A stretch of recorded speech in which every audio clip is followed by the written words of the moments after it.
सभी का आपके अपने चैनल गुरुमंत इंस्टीट्यूट पर। आज का ये जो वीडियो है कक्षा 12 है। कक्षा 12 भौतिक विज्ञान का रहेगा, यानी कि आपका फिजिक्स का। और फिजिक्स में हमारा लेसन 4 चल रहा था, तो लेसन 4 लगभग कंप्लीट हो जाएगा। एक वीडियो आज का और आज के बाद में एक वीडियो और आएगी।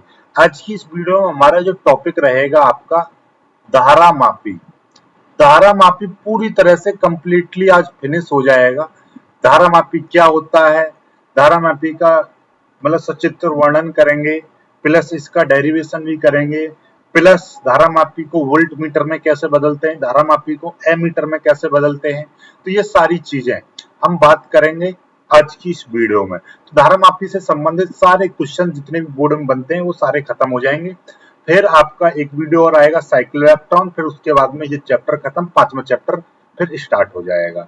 चलिए, तो हम देखिए यहाँ पर थ्योरी लिखी हुई है। थ्योरी आपने अभी तक यानी नहीं ली है तो मिल जाएगी आपको, ग्रुप में मैं डाल दूंगा, देखिएगा। सबसे पहले मैं सारी चीजों को एक एक तरीके से सारी चीजों को मैं डिस्कस करूंगा। और यहाँ से देखिएगा, आपने थ्योरी नहीं ली है तो स्क्रीनशॉट भी ले सकते हैं। आज का जो टॉपिक है हमारा धारा मापी, इंपोर्टेंट कर लीजिएगा इसको या वेरी इंपोर्टेंट कर लीजिएगा। कभी कभी ये आ जाता है, कभी कभी का कईयों बार ये आया है बोर्ड में, धारा मापी का सचित्र वर्णन करो। कौन से धारा मापी का, सारी बातें करेंगे। धारा मापी को इंग्लिश में बोलते हैं हम गैल्वेनोमीटर, ठीक है। धारा मापी आखिर होता क्या है, वैसे ही आपको पता चल रहा है, धारा प्लस मापी यानी कि मापने वाला, मापने वाला, बस धारा मापने वाला यंत्र क्या कहलाएगा, धारा मापी। सिंपल सी बात है। तो धारा मापी वह उपकरण है जो किसी वैद्युत परिपथ में धारा की उपस्थिति ज्ञात करने अथवा धारा के मापन के लिए प्रयुक्त किया जाता है। मतलब क्या है कि धारा मापी एक ऐसा उपकरण होता है जिसकी सहायता से हम किसी भी वैद्युत परिपथ है तो उसमें धारा की उपस्थिति बताएगा कि यहाँ पे धारा है या नहीं है। या हम यूं कहें साधारण भाषा में कि धारा मापी एक ऐसा उपकरण है जो कि धारा के मापन के लिए प्रयुक्त किया जाता है, अर्थात धारा के मापन के लिए उपयोग किया जाता है।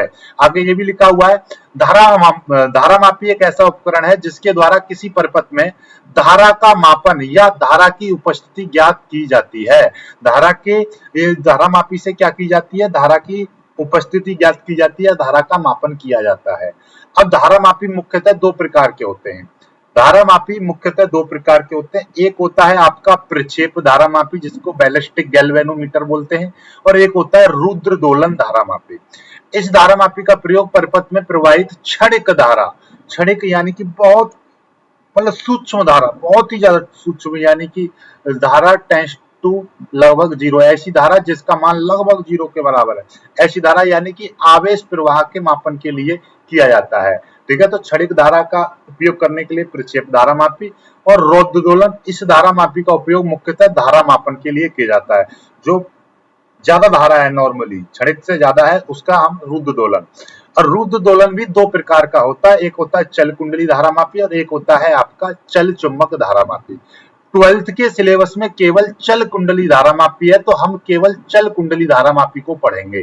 ठीक है, तो 12th के सिलेबस में क्या है, केवल चल कुंडली धारा मापी है, तो आएगा कि चल कुंडली धारा मापी का सचित्र वर्णन करो।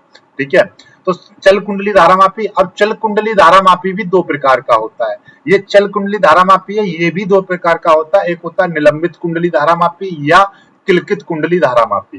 तो हम नॉर्मली आपने देखा होगा किताबों में तो ऐसा लिखा है, लेकिन टीचर्स लोग ऐसे ही करा देते हैं कि धारा मापी दो प्रकार का होता है, निलंबित कुंडली धारा मापी, किलकित कुंडली धारा मापी। तो आपको पता चल गया।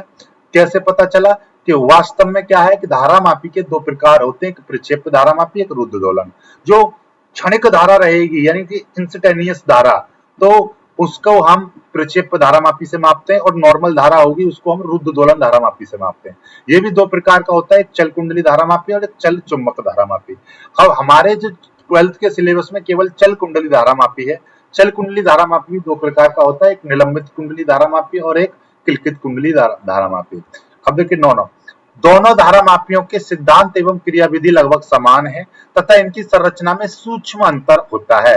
तो पहले हम एक को कर लेंगे, दूसरे को मैं बता दूंगा, अपने आप कर लोगे, कोई दिक्कत नहीं है। तो आज का जो हमारा टॉपिक है मोस्टली ये है, वेरी इंपॉर्टेंट। क्या है टॉपिक, निलंबित कुंडली धारामापी का सचित्र वर्णन, पेपर में आएगा सचित्र वर्णन। सचित्र वर्णन यानी कि चित्र सहित इसकी पूरी व्याख्या करनी है। ओके, सबसे पहले हम इसका सिद्धांत करेंगे, रचना करेंगे, सारी चीजें करेंगे। सिद्धांत क्या है, ये किस सिद्धांत पर काम करता है?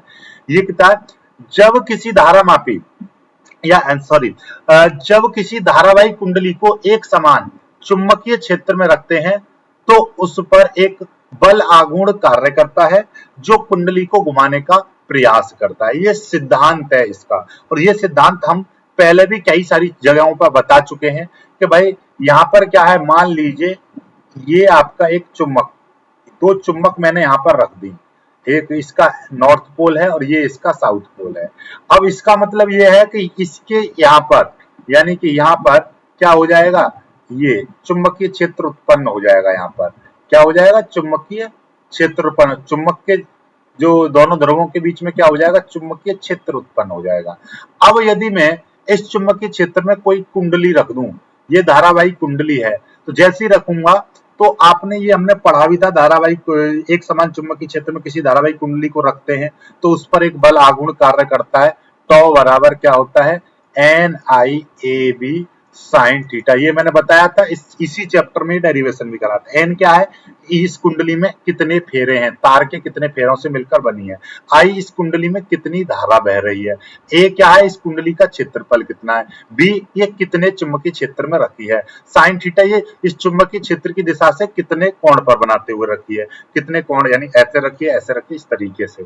तो इस पर इतना बल आघूर्ण लगता है। इस पर क्या करता है, ये बल आघूर्ण लगता है तभी तो मोटर घूमती है। तो इस पर ये इधर जाएगा और ये वाला इधर इस तरीके से, इस पर ये तभी तो ये घूमती है इस तरीके से जो घूमती है। ठीक है, तो ये चीज है। तो इसमें क्या लगता है, एक बल आघूर्ण लगता है। इसी सिद्धांत पर आधारित ये काम करता है आपका ये धारामापी।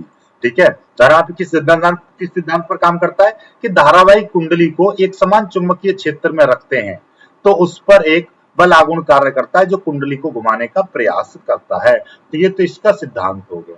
अब हम इसकी रचना करेंगे भाई। रचना देखिएगा, एक एक करके सारे पॉइंटों को मैं समझाऊंगा आपको। चलिएगा यहाँ पे देखिएगा रचना, ये देखिएगा मैं यहाँ पर आपका बना दूंगा रचना। ठीक है, चलो इतने में काम हो जाएगा। इसमें चलिए कोई दिक्कत नहीं। इसमें नर्म लोहे की बेलनाकार रॉड होती है। देखिएगा ये एक यहाँ पे जो सी जो दिखाई है, ये नर्म लोहे की एक रॉड है इस तरीके से मेरे पास। ठीक है, मैं यहाँ पर इस तरीके से इस फिगर को बनाता भी रहूंगा तो आपको समझ में आ जाए। ये नर्म लोहे की इस तरीके से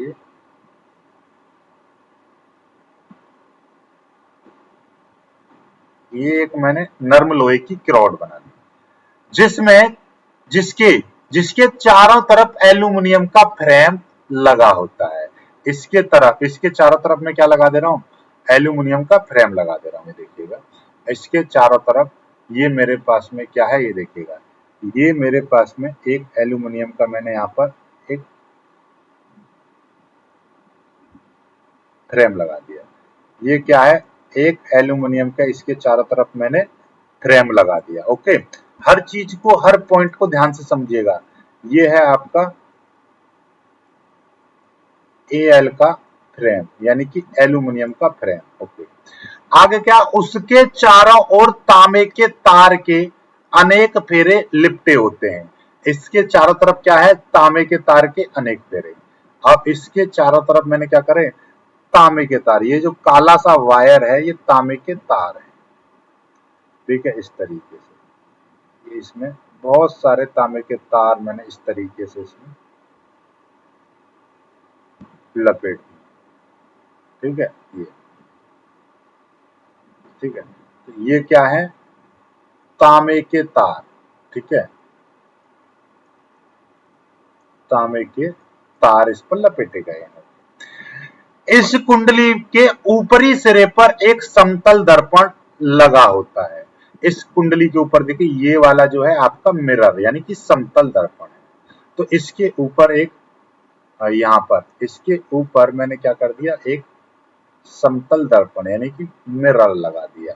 ठीक है, और जो फास्फर ब्रांच की पत्ती से जुड़ा होता है, ये जो मिरर जो होता है ये फास्फर ब्रांच की एक पत्ती से जुड़ा होता है। ये देखिएगा यहाँ पर, ये आपका ये जो पत्ती है ये वाली, ये फास्फर ब्रांच की पत्ती है। तो ये जो है मिरर किससे जुड़ा रहता है, एक फास्फर ब्रांच की पत्ती, यानी कि ये आपकी एक फास्फर ब्रांच की पत्ती है।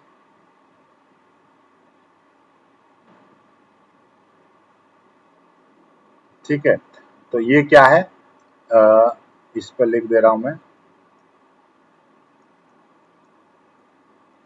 फास्फर ब्रांच की पत्ती, फास्फर ब्रांच की पत्ती है। ठीक है, आगे यहाँ पर, ठीक, आगे देखिएगा, इसमें लिखा है फास्फर ब्रांच की पत्ती से जुड़ा होता है। इस पत्ती का ऊपरी सिरा मरोड़ टोपी से जुड़ा होता है। देखिएगा, इसका जो ऊपरी सिरा है यहाँ पर मरोड़ टोपी, यानी कि एक कुंदी टाइप की रहेगी, इससे ये जुड़ा रहेगा मरोड़ टोपी। ठीक है, ये मरोड़ टोपी हो गई। मरोड़ टोपी, इसको मैंने क्या बोल दिया, T1 बोल दिया। ओके, ठीक है, ये T1 से जुड़ा होता है। ठीक, जैसे देखिए, सॉरी, ये मरोड़ टोपी से जुड़ा होता है। मरोड़ टोपी का एक सिरा, सिरे को एक स्प्रिंग, सॉरी, मरोड़ टोपी का एक सिरा टर्मिनल T1 से जुड़ा होता है। टर्मिनल T1 ये नहीं है, देखिएगा, ये आपकी मरोड़ टोपी हो गई ये वाली, और मरोड़ टोपी से ये क्या जुड़ा हुआ है, टर्मिनल T1 जुड़ा हुआ है।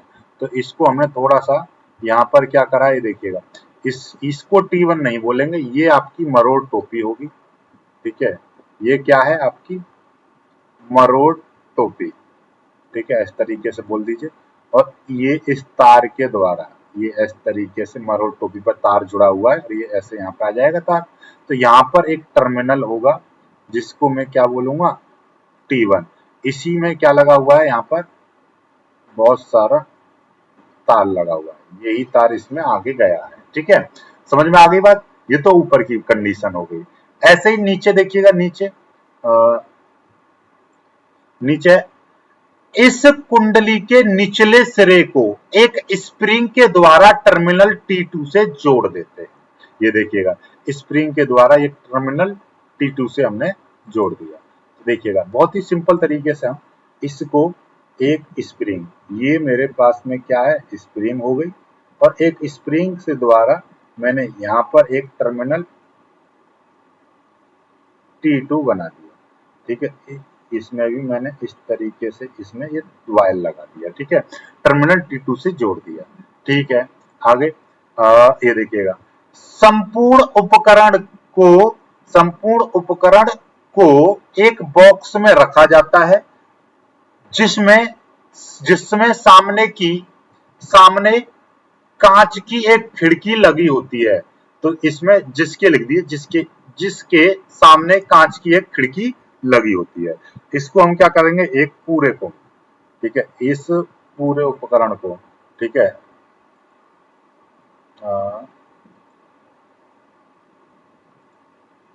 थोड़ा बड़ा चित्र आपका मैंने यहाँ पर ले लिया। ठीक है, वो वाला चित्र मैं यहाँ पर ले आया हूं। और इसके एक और खास बात है, इस जो कुंडली है, इसको हम इसके चारों तरफ एक प्रबल चुंबकीय ध्रुव रख देते हैं। इसके चारों तरफ हम क्या करेंगे, एक प्रबल चुंबकीय ध्रुव रख देते हैं, और इस संपूर्ण उपकरण को एक कांच के बॉक्स में रख देते हैं, एक बॉक्स में रख देते हैं, जिसके चारों तरफ क्या लगा रहता है, जिसके सामने की तरफ एक खिड़की या विंडो लगी रहती है। समझ में आ गई बात। तो ये तो इसकी रचना हो गई। ठीक है, रचना को एक बार और मैं समझा दूं, इसमें कितने कितने पॉइंट थे। सबसे पहले हमने क्या लिया था, एक लोहे की किरोड़। ये सी क्या है, हमारे पास एक नर्म लोहे की किरोड़। ठीक है, नर्म लोहे की किरोड़। इसमें क्या होता है, नंबर एक, नर्म लोहे की किरोड़ होती है। नंबर एक, नर्म लोहे की किरोड़ होती है, जिसके ऊपर एल्यूमिनियम का फ्रेम लगा होता है। ठीक है, इस फ्रेम के ऊपर तांबे के तार के अनेक फेरे लपेटे जाते हैं। इस कुंडली के ऊपर एक समतल दर्पण जोड़ देते हैं। ठीक है, एक समतल दर्पण जोड़ देते हैं। इस दर्पण के ऊपर एक फास्फर ब्रांच की पत्ती लगा देते हैं। इस फास्फर ब्रांच की पत्ती का ऊपरी सिरा मरोड़ टोपी, देखिए 3 हो गया, चौथे पर समतल दर्पण, पांचवें पर फास्फोर ब्रांच की पत्ती, छठे पर इस फास्फोर ब्रांच के ऊपरी सिरा, फास्फोर ब्रांच की पत्ती का ऊपरी सिरा मरोड़ टोपी से जुड़ा होता है और मरोड़ टोपी को एक टर्मिनल T1 से जोड़ देते हैं। तो ये हो गया 7वां नंबर। फिर आ जाओ नीचे, इस कुंडली का एक निचला भाग एक स्प्रिंग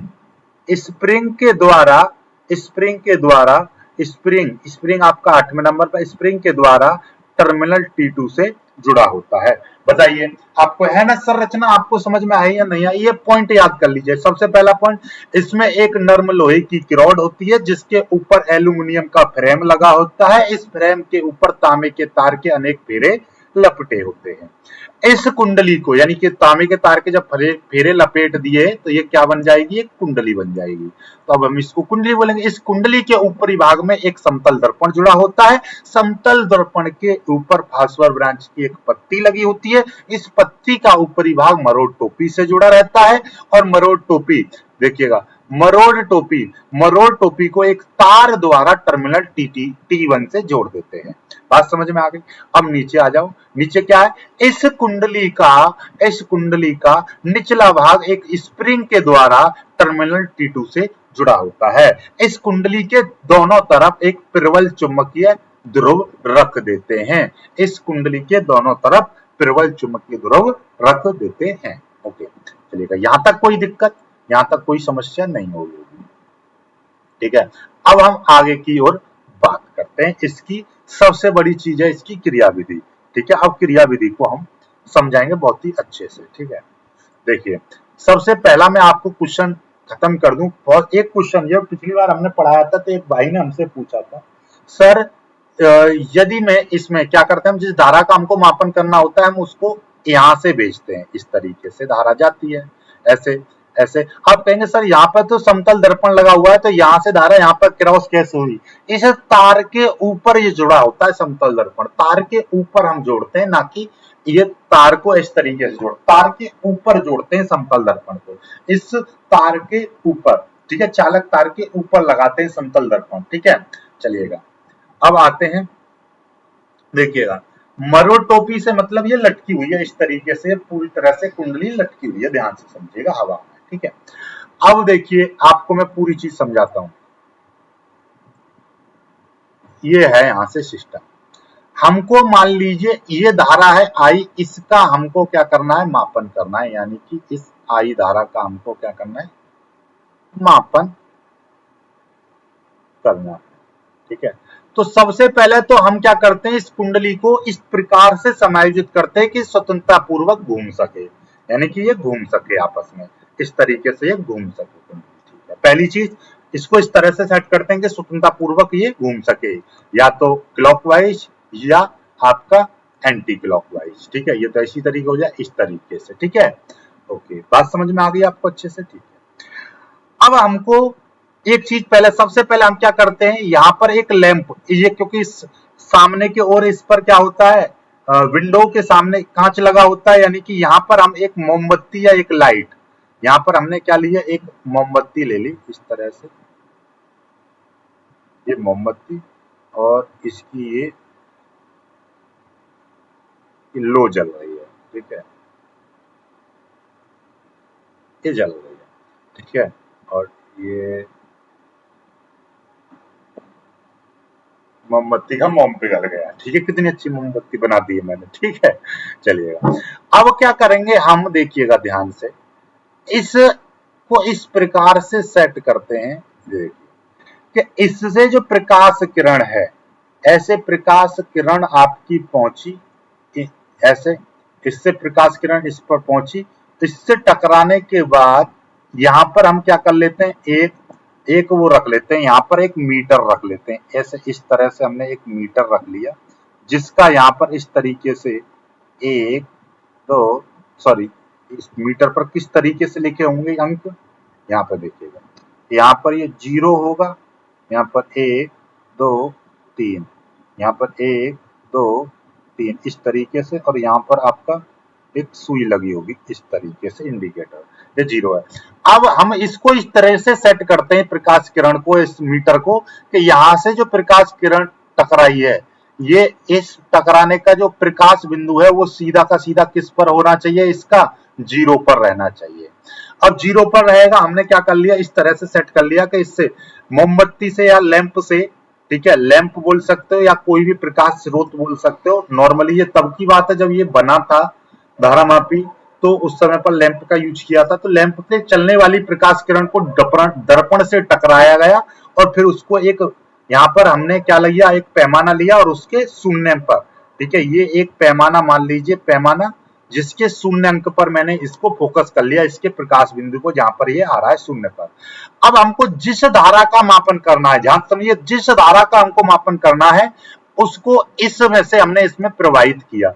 जैसे ही मैं इसमें धारा प्रवाहित करूंगा तो धारा यहां पर पहुंचेगी, यानी T1, टर्मिनल T1 में मैं धारा को प्रवाहित करूंगा। यहां पर आपको पता है कि ये धारा मापी की एक कुंडली बन गई, क्योंकि इस पर तांबे के तार के बहुत सारे फेरे लपेट गए और ये क्या है, चुंबकीय क्षेत्र के बीच में रखी हुई है। यहाँ पर ये क्या है, चुंबकीय क्षेत्र है।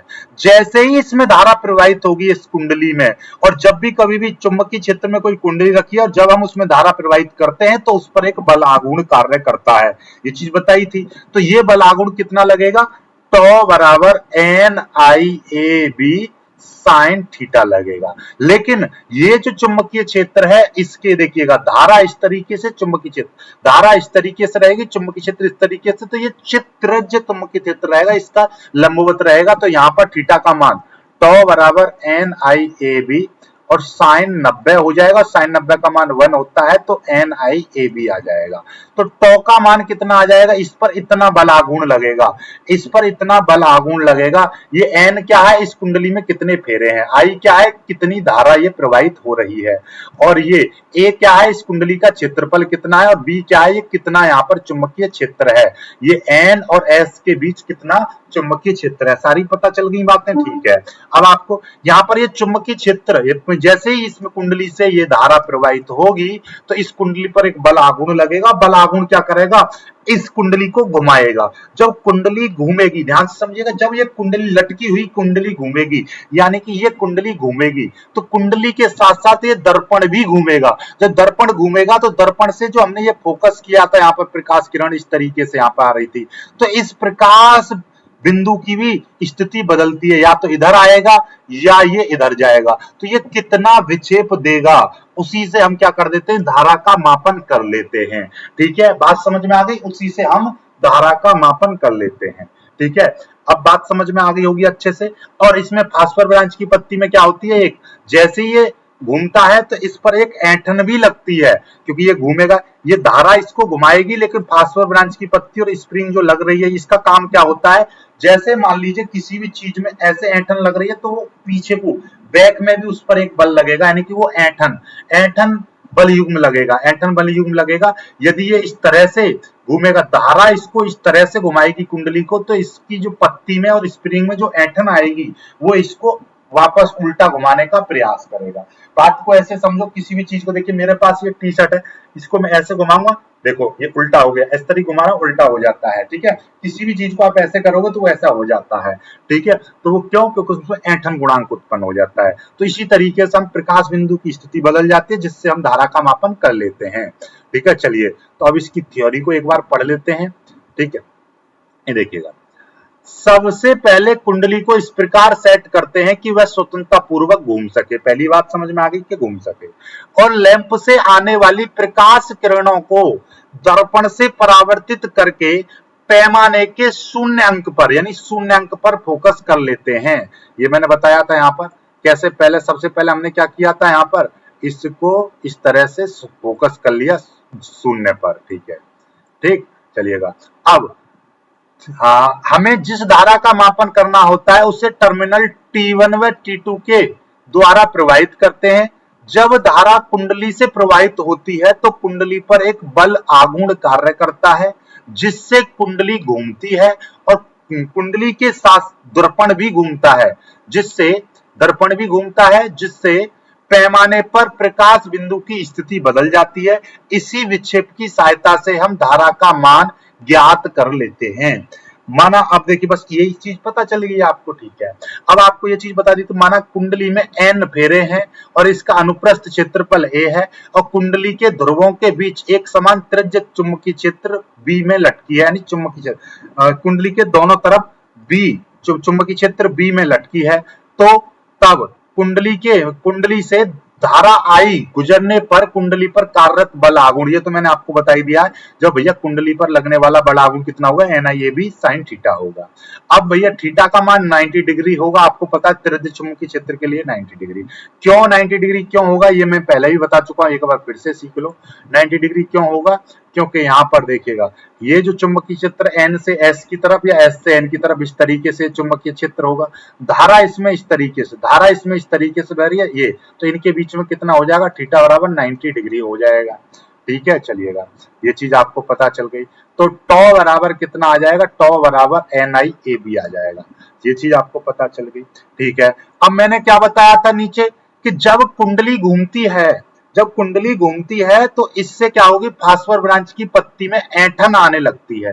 बात को समझो, मैं हाथ को भी ऐंठूंगा, मैं ऐसे हाथ को भी ऐंठूंगा इस तरीके से, तो हाथ में भी ऐंठन आ जाएगी। देखिए मेरे पास ये तकिया है, इसको भी मैं ऐंठूंगा तो इसमें भी ऐंठन आ गई। देखिए घूम के छोड़ दी, पुरानी अपनी स्थिति में आ जाएगा। इस तरीके से इसमें और ऐंठन करो, फिर देखिए घूम के वहीं पर आ जाएगी। मतलब क्या है कि ऐंठन क्या करती है, ऐंठन गुणांक उसको पूर्व स्थिति में लाने का प्रयत्न करती है। तो इसमें क्या आती है, ऐंठन आने लगती है, जिससे उसमें एक प्रत्यानयन बल युग्म उत्पन्न हो जाता है जो कुंडली को पूर्व यानी कि अपनी प्रारंभिक, ठीक है, कुंडली को प्रारंभिक दिशा में या प्रारंभिक स्थिति में लाने का प्रयत्न करती है। ये जो ऐंठन है कुंडली को प्रारंभिक स्थिति में लाने का प्रयत्न करती है। माना कि संतुलन स्थिति से इसमें ऐंठन का जो कोण है वो फाई मान लिया कि भैया ये संतुलित स्थिति ये है, इसको जब मैंने ऐंठ दिया तो कितने एंगल ये ऐंठ गई, ठीक है, तो वो हमने कितना मान लिया, ये फाई मान लिया। तब भैया ऐंठन गुणांक प्रत्यानयन बल युग्म का आघूर्ण टॉ बराबर कितना हो जाएगा, C फाई। C क्या है यहाँ पर, मरोड़ दृढ़ता गुणांक, यानी पत्ती का मरोड़ दृढ़ता गुणांक। ऐसे देखिए भाई, आप एल्यूमिनियम का तार लोगे तो ज्यादा उसको मोड़ सकते हो, लोहे का तार लोगे तो कम मोड़ोगे। इस तरीके जैसा तार लोगे, जितना ज्यादा मोटा तार लोगे, जितना मजबूत तार लोगे, उतना ही उसमें कम ऐंठन होगी। यानी कि पत्ती में ऐंठन जो होगी वो उसकी पत्ती पर निर्भर करती है। तो पत्ती का जो मरोड़ दृढ़ता गुणांक, कितनी वो मुड़ सकती है, कितना उसमें ऐंठन आ सकती है, उसका दृढ़ता गुणांक है। और ये फाई एंगल है, कितना एंगल घूम गया। तो ये भी बल आघूर्ण होगा, क्योंकि भैया इस पर एक मैंने फोर्स लगाया जिसके कारण ये घूमी, उतना ही फोर्स इस पर वापस आ गया, तो दोनों फोर्स आपस में बराबर होंगे। अर्थात ये दोनों के दोनों बल युग्म जो है आपस में बराबर होंगे। NIAB यानी ऊपर का जो उस पर लगने वाला जो बल था, यानी कि ये वाला NIAB और C फाई, ये बराबर होंगे आपस में। यहां से मैं I का मान मुझको निकालना है, तो NAB ये चीज आपकी नीचे आ जाएगी। तो ये C अपॉन NAB, देखिएगा मैं यहाँ पर आपको सिखाऊं, देखिएगा इस कुंडली पर कितना बल आघूर्ण लग रहा था भाई, ये देखिएगा इस पर आपको मैं बता दूं, इस पर N बराबर कितना लग रहा था, सॉरी N नहीं, टॉ बराबर कितना लग रहा था, NIAB साइन थीटा लग रहा था, साइन थीटा बराबर 90 डिग्री था। तो टॉ बराबर कितना आ गया, NIAB आ गया, ये चीज आ गई थी। ठीक है, ये तो बल आघूर्ण हो गया, बल आघूर्ण। और इस बल आघूर्ण के कारण उसमें ऐंठन आई थी, तो ऐंठन के कारण, ठीक है, ऐंठन के कारण प्रत्यानयन बल युग्म का आघूर्ण, प्रत्यानयन बल आघूर्ण भी उत्पन्न हो जाएगा, आघूर्ण। तो टॉ बराबर कितना हो जाएगा, टॉ बराबर हो जाएगा आपका, टॉ बराबर हो जाएगा C फाई था, जहां पर फाई उसमें सामान्य स्थिति से वो कितने एंगल, पत्ती कितने एंगल मुड़ गई, सामान्य स्थिति से कितने एंगल मुड़ गई पत्ती, और C के पत्ती का ऐंठन गुणांक। अब ये भी बल आघूर्ण और ये भी बल आघूर्ण, तो दोनों को मैं बराबर रख दूंगा, तो NIAB बराबर C और फाई आ जाएगा। यहां से मैं I की वैल्यू निकालूंगा, तो C फाई अपॉन NAB ये आ जाएगा, NAB इस तरीके से आ जाएगा, ये फाई है। ठीक है, नहीं समझ में आए इस तरीके से लिख दो, C और फाई। अब हम क्या करेंगे, I बराबर C अपॉन NAB, ये आपका ज्यों का त्यों रहेगा और ये आपका फाई हो गया। अब ये क्या है, C तो अपने आप में कांस्टेंट था ही, एंटन गुणांक, एन फेरों की संख्या कांस्टेंट है, उसका क्षेत्रफल भी कांस्टेंट रहेगा और बाहरी जो चुंबकीय क्षेत्र है ये भी आपका फिक्स कर देंगे, तो ये अपने आप में पूरा क्या आ जाएगा, नियतांक आ जाएगा। तो इसको हम नियतांक मान लेंगे, तो आई बराबर के फाई आ जाएगा, जहां पर के एक नियतांक मान लिया, सी अपॉन एन ए बी ये आ जाएगा। तो के आई बराबर इतना आ गया, इसका मान ज्ञात होने पर और उसका कितने एंगल ये घूमेगा वो निकाल के हम धारा का मान ज्ञात कर सकते हैं इस कुंडली में आसानी से। ठीक है, तो ये आपका यहाँ पर मैं पूरा समझा चुका हूं। ठीक है, पता चल गया। तो के बराबर, जहां पर के बराबर सी अपन फाई एक नियतांक है जिसे धारा का परिवर्तन गुणांक, यही है भैया परिवर्तन गुणांक कहते हैं। अतः धारा मापी में प्रवाहित धारा पत्ती में एटन के अनुक्रमानुपाती होती है, ये पूरा नियतांक आ जाएगा। तो भैया आई अनुक्रमानुपाती फाई इतना आ जाएगा, आई अनुक्रमानुपाती फाई, क्योंकि ये हट जाएगा। ठीक है, तो मतलब जितनी पत्ती में ऐंठन होगी, जितनी ऐंठन होगी उसी के आधार पर हम धारा का मापन हो जाता है। ठीक है, बात समझ में आ गई होगी अच्छे से। ठीक है, अब आते हैं, पूछ लेगा कि धारा मापी की सुग्राहिता को हम किस तरह से बढ़ा सकते हैं। पहले पूछ लेगा धारा मापी की सुग्राहिता क्या होती है। तो सेंसिटिविटी, सेंसिटिविटी की हम बात करें, धारा यानी कि करंट सेंसिटिविटी यानी कि धारा मापी में सुग्राहिता, तो कि एकांक धारा के लिए कितना ऐंठन गुणांक होगा उसको हम बोलेंगे धारा की सुग्राहिता। ठीक है, तो देखिएगा धारा मापी की सुग्राहिता कुंडली में प्रवाहित प्रति एकांक धारा के लिए उत्पन्न विक्षेप के बराबर होती है। एकांक धारा के लिए कितना विक्षेप होगा, यानी कितनी ऐंठन गुणांक, जो ऐंठ कितनी पत्ती इठेगी, कितने एंगल इठेगी, ठीक है, वो तो कितना विक्षेप देगी उसके बराबर होती है।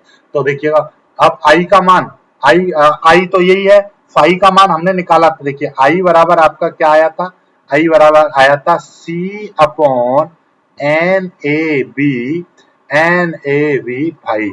तो फाई का मान मैं निकालूंगा, तो NAB इंटू आई अपॉन सी, तो ये हो जाएगा फाई का मान, ये हो गया। ठीक है, और यहां से आई से यह आई कट जाएगा, तो NAB अपॉन सी, तो सेंसिटिविटी इतनी आ गई। ठीक है, तो अब यदि आपसे पूछ लेगा कि धारा मापी की सुग्राहिता को किस तरह से हम बढ़ा सकते हैं, तो धारा मापी की सुग्राहिता कुंडली में फेरों की संख्या, देखिएगा फेरों की संख्या बढ़ा देंगे धारा मापी की सुग्राहिता बढ़ जाएगी, क्षेत्रफल बढ़ा देंगे सुग्राहिता बढ़ जाएगी, चुंबकीय क्षेत्र का मान बढ़ा देंगे सुग्राहिता बढ़ जाएगी, और ये जो ऐंठन गुणांक है ये हमको कम करना पड़ेगा, तब धारा की सुग्राहिता बढ़ जाएगी। तो यानी कि फेरों की संख्या बढ़ा देंगे तो सुग्राहिता बढ़ जाएगी, क्षेत्रफल बढ़ा देंगे तो सुग्राहिता बढ़ जाएगी, चुंबकीय क्षेत्र का मान बढ़ाकर हम सुग्राहिता को बढ़ा सकते हैं, और सी का मान कम करके भी हम धारा मापी की सुग्राहिता को बढ़ा सकते हैं। अब आ गई, अब आता है आपसे पूछेगा धारा मापी की वोल्टेज सुग्राहिता क्या है। वोल्टेज सुग्राहिता, ये धारा मापी की धारा सुग्राहिता थी, धारा मापी की धारा सुग्राहिता, यह है वोल्टेज सुग्राहिता। तो वही है, यह प्रति एकांक यानी धारा मापी की वोल्टेज सुग्राहिता प्रति एकांक वोल्टेज के लिए उत्पन्न विक्षेप के बराबर होती है। तो वोल्टेज सुग्राहिता बराबर फाई अपॉन वी, वी बराबर होता है आई आर, फाई का मान रख देंगे तो इससे ये कट जाएगा, सी नीचे आ जाएगा, तो ये चीज इस तरीके से आ गई। तो NAB अपॉन सी आर आ जाएगा। इसकी भी सुग्राहिता को हम बढ़ा देंगे, एन का मान बढ़ाकर वोल्टेज सुग्राहिता बढ़ जाएगी, ए का मान बढ़ाकर, बी का मान बढ़ाकर, प्रतिरोध कम कर कर, सी का मान कम कर कर। ठीक है, ये हो गया। ठीक, अब हमारा और जब कभी पूछे धारा मापी की वोल्टेज सुग्राहिता और धारा मापी की उस सुग्राहिता में, ठीक है, धारा सुग्राहिता में क्या संबंध होता है, नॉर्मली V बराबर IS अपॉन R ये होता है। अब पूछते हैं, देखिएगा यहाँ पर नोट, मरोड़ दृढ़ता को कम रखने के लिए फास्फोर ब्रांच अथवा क्वार्ट्ज की लंबी एवं पतली पत्ती प्रयुक्त की जाती है। जितनी यानी फास्फोर ब्रांच की पत्ती होगी या क्वाड्रेंट्स की पत्ती होगी, इसमें क्या होता है, ऐंठन गुणांक बहुत, मरोड़ता दृढ़ता गुणांक बहुत कम होता है। आगे धारा मापी पर कोई भी संकेत चिन्ह नहीं लगा होता है, धारा मापी पर कोई भी संकेत चिन्ह नहीं लगा होता, एमीटर पर ए लगा होता है, वोल्ट मीटर पर वी लगा होता है, धारा मापी पर कोई नहीं लगा रहता। एमीटर को बदलते हैं, धारा मापी को एमीटर में बदला जाता है। कैसे बदला जाता है ये देखिएगा, कि धारामापी का एमीटर में रूपांतरण, यानी धारामापी को एमीटर में बदलने के लिए धारामापी की कुंडली के समांतर क्रम में, धारामापी की कुंडली के समांतर क्रम में लघु यानी निम्न प्रतिरोध जोड़ देते हैं। इसी लघु अथवा निम्न प्रतिरोध को हम संट कहते हैं, यानी संट जोड़ देते हैं इसके समांतर क्रम में। बात समझ में आ गई? तो देखिएगा, एमीटर सदैव विद्युत परिपथ में श्रेणी क्रम में जोड़ा जाता है। और ये देखिएगा, ये धारामापी की कुंडली है, धारामापी की कुंडली, और इसके बीच में हम क्या लगा देंगे, संट लगा देंगे, तो ये एमीटर में बदल जाता है इस तरीके से। इसके समांतर क्रम में हम एमीटर संट लगा देते हैं, एक निम्न प्रतिरोध। आगे देखिएगा, आगे, और संट का जब हम मान निकालते हैं, देखिएगा संट का जब हम मान निकालेंगे, वो भी मैं आपको बता दूंगा अभी। देखिएगा, या आप चलो इसको क्लियर कर दे रहा हूं मैं आपका। देखिएगा, पहले समझो, धारा मापी का एमीटर में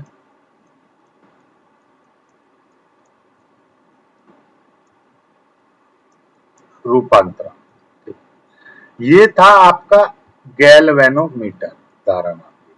धारामापी के समांतर क्रम में एक हम क्या लगा दें, निम्न प्रतिरोध हमने जोड़ दिया, जिसको हम संट बोलते हैं। तो अब ये जो चीज है, ये आपका क्या कहलाएगा, अब ये जो समायोजन है आपका कहलाएगा एमीटर, ये आपका एमीटर कहलाएगा। ठीक है, अब ये एमीटर कहलाएगा, इस पर आपका ए लिखा होगा। ठीक है, एमीटर का। अब हम इसका हम डेरिवेशन करेंगे। इसमें मान लीजिए आई धारा है, आई धारा है, यहाँ पर मान लीजिए ये आपका आई जी निकल गया, यानी गैल्वेनोमीटर में जो धारा गई वो आई जी मान ली। ठीक है, तो यहाँ पर नीचे कितनी बचेगी, आई माइनस आई जी धारा बचेगी, इस तरीके से। अब हम यहाँ पर किरचॉफ का नियम लगाएं, तो देखिए किरचॉफ का नियम क्या कहता है, यहाँ से लगा देंगे, इस तरह से हम घूम रहे हैं इसमें। ठीक है, तो यहाँ से आई माइनस आई जी ये धारा हो गई, इंटू इसका संगत प्रतिरोध क्या है, एस। फिर हम यहाँ पहुंचेंगे, धारा ऐसे आ रही है, हमको जाना ऐसे है, और धारा ऐसे उल्टी दिशा में, तो माइनस का आई जी, इसमें प्रतिरोध कौन सा है, जी है, कैपिटल जी, बराबर ये हो जाएगा 0।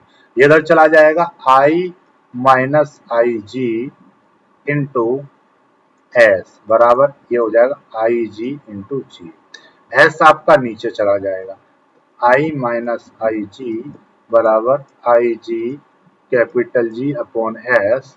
तो आई बराबर क्या हो जाएगा, आई जी जी एस प्लस ये हो जाएगा आई जी, ये आपका हो जाएगा। ठीक है, ये आपका आ चुका है इतना। ठीक है, समझ में आया कि नहीं आया, तो ये आपका निकल आया। ठीक, चलिएगा, यहाँ पर आपका ये चीज आ चुकी। ठीक, अब यहाँ से आगे हम इसको सॉल्व करेंगे। तो ये आई का मान जब हम निकालेंगे इसमें, या आई जी का मान निकालेंगे, तो आई जी का मान भी यहीं से निकल जाएगा। आई जी का मान हम यहाँ से निकालेंगे, तो ये एस ऊपर आ जाएगा, S into I minus I ji upon capital G, बराबर ये हो जाएगा आई जी। गैल्वेनोमीटर में बहने वाली धारा इस तरीके से निकलेगी, और आई का मान इस तरीके से निकल जाएगा। ठीक है, संट का मान निकालने लगे, तो संट का मान भी यहाँ से निकल जाएगा। संट का मान निकालेंगे, तो I G capital G upon I minus I G, ये संट का मान। इस तरीके से कभी कभी संट का मान भी पूछता है। ठीक है, चलिएगा, आपको समझ में आ गया अच्छे से। अब आगे की बात करते, धारामापी का वोल्टमीटर में, यानी धारामापी को वोल्टमीटर में कैसे परिवर्तित करते हैं। धारामापी को वोल्टमीटर में बदलने के लिए धारामापी के श्रेणी क्रम में एक उच्च प्रतिरोध जोड़ देते हैं। यह धारामापी है, धारामापी के साथ में हमने एक उच्च प्रतिरोध जोड़ दिया, तो हम इसको क्या बोलेंगे, ये बन जाएगा आपका वोल्टमीटर। ठीक है, चलिएगा, तो V बराबर क्या हो जाएगा, आई जी इंटू प्रतिरोध ये और ये दोनों जुड़ जाएंगे, यानी कि ये, और इसमें R का मान निकालेंगे तो ये हो जाएगा। ठीक है, कोई दिक्कत नहीं है। अब देखिएगा, एक आदर्श वोल्टमीटर का प्रतिरोध अनंत होता है। एक आदर्श वोल्टमीटर का जो प्रतिरोध होता है वो कितना होना चाहिए, अनंत होना चाहिए। चलिएगा, अब आपका एक नया टॉपिक और रह गया, साइक्लोइलेक्ट्रॉन। साइक्लोइलेक्ट्रॉन आपको कराने के बाद में ये चैप्टर पूरा खत्म हो जाएगा। साइक्लोइलेक्ट्रॉन कराएंगे हम कल वीडियो पसंद आया है लाइक करिएगा, चैनल को सब्सक्राइब करिएगा और वीडियो को एक दूसरे के पास शेयर भी करिएगा।